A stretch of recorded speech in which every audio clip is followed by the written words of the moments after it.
हाय, मी सुविधा। आज सकाळी नाश्त्याला आहे मस्त गरमागरम असा ढोकळा आणि चटणी। त्यानंतर आम्ही मच्छी आणायला जायला निघालो, पण पाऊस काय आज आम्हाला मार्केटला जाऊच देत नव्हता। 3 वेळा रस्त्यात थांबलो, तेव्हा कुठे जाऊन एकदाच मच्छी मार्केटला पोहोचलो। घरी आलो तर आमच्या सोसायटीमध्ये गॅस सिलेंडर कसा यूज करायचा, त्याचे होणारे परिणाम दुष्परिणाम हे सगळं सांगत होते। माहिती द्यायला गव्हर्नमेंटकडून कोणतरी आलं होतं, तर ते सगळे इन्फॉर्मेशन देत होते। तिथे थोडा वेळ थांबले आणि त्याच्यानंतर घरी गेले, कारण का जेवणसुद्धा करायचं होतं। संडे असल्यामुळे घरात सर्व कामं असतात, जेवण वगैरे करायचं होतं। मग तिथून मी गेले घरी गेल्यानंतर फिश फ्राय केलं, मस्त फ्रेश फिश आणले होते आणि फिश करी बनवली, रस्सा पण बनवला। स्मरणीने इथे क्लेपासून किती सुंदर आर्ट केले बघू शकता।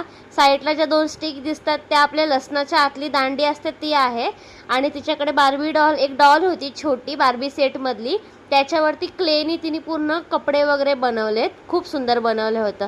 संध्याकाळी आराम करून झाल्यानंतर आम्ही बाहेर जायला निघालो। स्मरणीचे स्कूल युनिफॉर्मवरती फोटोज काढायचे होते, पण पुन्हा पाऊस आला म्हणून पुन्हा थांबायला लागलं। तिथून फोटो वगैरे काढून झाल्यानंतर आम्ही गेलो ताईकडे, खूप दिवस ताईकडे गेलो नव्हतो म्हणून। आणि इथे गेल्या गेल्या ताईने स्मरणीची नखं काढायला घेतली, आणि माझी पण इतकी सुंदर वाढलेली नखं होती, पण एक नख तुटल्यामुळे मी ठरवलं मी पण नखं कापते। पण खूप मला दुःख झालं, म्हणजे माझी इतकी मोठी छान अशी नखं कधीच वाढत नाही, आणि फर्स्ट टाईम इतकी वाढली होती। पण म्हटलं जाऊ दे, आता एक तुटलं तर शो नाही म्हणून तोडून टाकली। त्यानंतर साक्षी आले ऑफिसवरून, आणि स्मरणी साक्षीला खूप दिवसांनी भेटली, त्याच्यामुळे तुम्ही साक्षीचा आणि स्मरणीचा आनंद बघू शकता किती आज आलाय तो। श्लोक दादा खूप दिवसांनी भेटला खेळायला, त्याच्यामुळे स्मरणी आणि श्लोक मस्त खूप वेळ खेळत होते, आणि पझल वगैरे श्लोककडे आहे ते सॉल्व करत होते। आम्ही तिघी बहिणीसुद्धा खूप दिवसांनी एकत्र भेटलो होतो, अशा गप्पा मारायला निवांत बसून आम्ही तिघीजणी गप्पा मारत होतो। गप्पा मारून झाल्यानंतर आम्ही रीलसुद्धा शूट केली, साक्षीने आणि मी।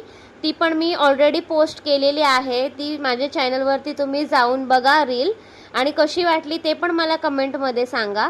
आणि असा होता माझा संडेचा दिवस। नक्की तुम्हाला आवडला असेल तर लाईक करा, शेअर करा, आणि माझ्या चॅनलला फॉलो करायला विसरू नका। बाय।